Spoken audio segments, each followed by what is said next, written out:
Hi, it's Nexus-Europe GmbH, your safe and reliable bridge to Germany. There is a lot of confusion, even among Germans, when it comes to the topic of being a self-employed, Selbstständiger, or a freelancer, Freiberufler. Many Germans aren't sure what the difference between these two terms is, and many foreigners seem to think that it's the same thing. However, actually the difference is significant. For one, the taxation depends on which category you belong to. Also, the package of documents when applying for the German residence permit would be quite different. In this video, we are going to explain the difference between the two terms, self-employed and freelancer. Please give this video a like if you're interested in this topic and subscribe to our channel for more useful information. Our company, Nexus-Europe GmbH, assists foreigners with opening their own successful business in Germany, with applying for a residence permit through business or the EU Blue Card. Please contact us for an individual solution.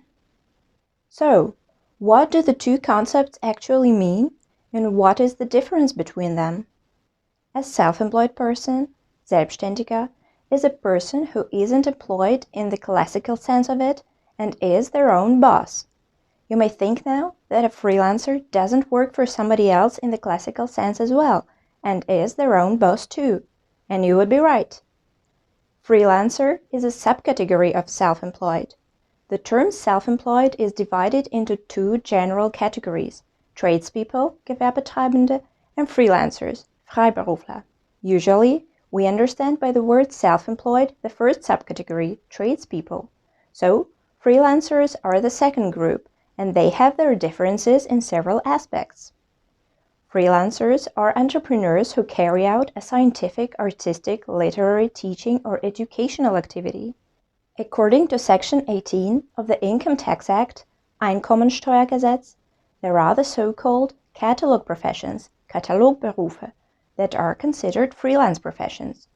We'll leave a link to the text of the section of the Income Tax Act in the description below. Among others, the list includes nurses, doctors, dentists, vets, lawyers, notaries, engineers, architects, tax consultants, auditors, tax agents, journalists, photo reporters, interpreters, translators, and other similar professions. This is not the full list. However, you can get an idea what professions belong to freelance professions. To be able to carry out some of the mentioned activities, the person needs to have an appropriate education.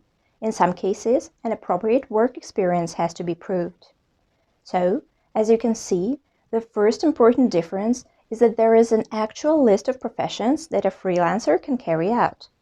This means that not every person can be considered a freelancer. The second significant difference is that self-employed tradespeople, Gewerbetreibende, are obliged to pay the trade tax, Gewerbesteuer. Freelancers are exempt from the trade tax. However, please note that the final decision on whether you are a freelancer or a tradesperson is always up to the tax office. If you consider yourself a freelancer, you need to register as a freelancer with your responsible tax office within 4 weeks of starting your activity. However, if the tax office subsequently places you in the category of tradespeople, then you have to pay the trade tax for all the time past. It may come to that during an audit when the activity is checked by the tax office. So sometimes a couple of years may pass and the trade tax will have to be paid for all these years. If you want to make sure you can actually work as a freelancer, it is recommended to check that with your responsible tax office at the start of your activity. The third difference has to do with application for a residence permit. The procedure, requirements, and the required package of documents depend on whether you are a tradesperson or a freelancer. Who else is considered a self-employed? For example, if you are a shareholder of a GmbH or a UG holding at least 50% of the shares, as well as the managing director of the company, you are considered a self-employed. We told you in detail about the requirements and the nuances of applying for a residence permit in such a case and as a self-employed tradesperson in our previous videos. You'll find the links to them in the description.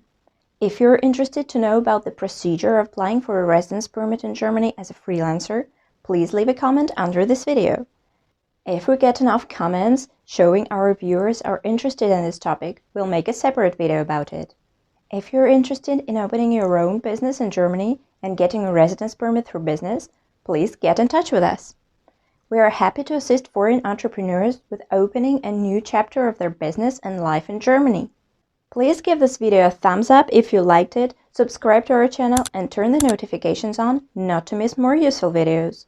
And let us know in the comments what other topics you'd like us to make videos about, because we work and create new content just for you. Thanks for watching.